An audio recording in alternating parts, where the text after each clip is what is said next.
पहले फोन और मोबाइल तो चलते नहीं थे, आज तो यहाँ झगड़ा होता है वहां फोन लग जाता है, पिताजी जल्दी आओ।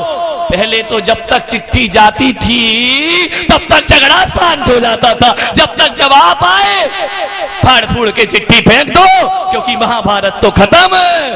जब से मोबाइल आए हैं तब से बेटियों के घर ज्यादा बर्बाद हो रहे हैं। जब से मोबाइल तुम्हारे घरों में आए हैं सहन शक्तियां खत्म हो गई हैं, आपकी बेटियों की भी सहन शक्तियां खत्म हो गई हैं। पहले आज लड़ाई होती थी, फिर बेटी लिखती थी, फिर लिफाफा लाती थी, फिर टिकट लगाती थी, 8 दिन में पहुंचती थी, पढ़ता था बाप, उत्तर लिखता था, तब तक यहाँ शांति धारा और शांति विधान हो जाया करता था, लड़ाई झगड़े सब।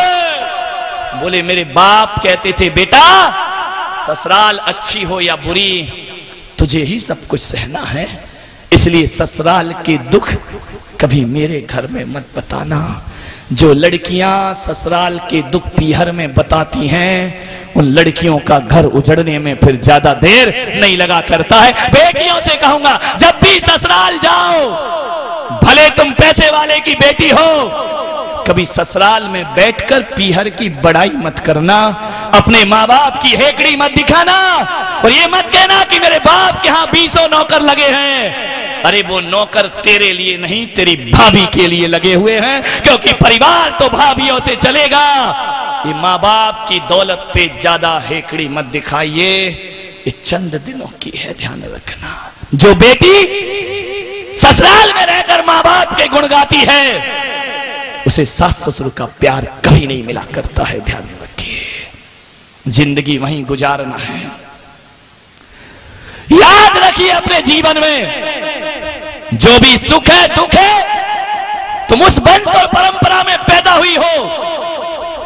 यदि गलत ससुराल मिल जाए तो ये मत कहना कि पिताजी तुमने मुझे कहां पटक दिया है, अरे किसी कुएं में धक्का दे देते ससुराल में। और आजकल ससुराल में उतने दुख हैं भी कहां, थोड़े बहुत दुख हैं। आजकल तो बहू भी ऐसी जाती है कि खूब लड़ी मर्दानी, वो तो झांसी वाली रानी थी। ध्यान रखना, पहले जैसे दुख हैं क्या?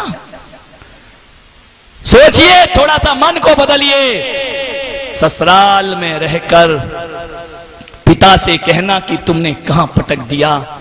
अरे मेरी समाज की बेटियों, मैं तुमसे कहता हूं, अरे अपने वंश और अपनी परंपराओं पे ध्यान दो। अपन तो उस वंश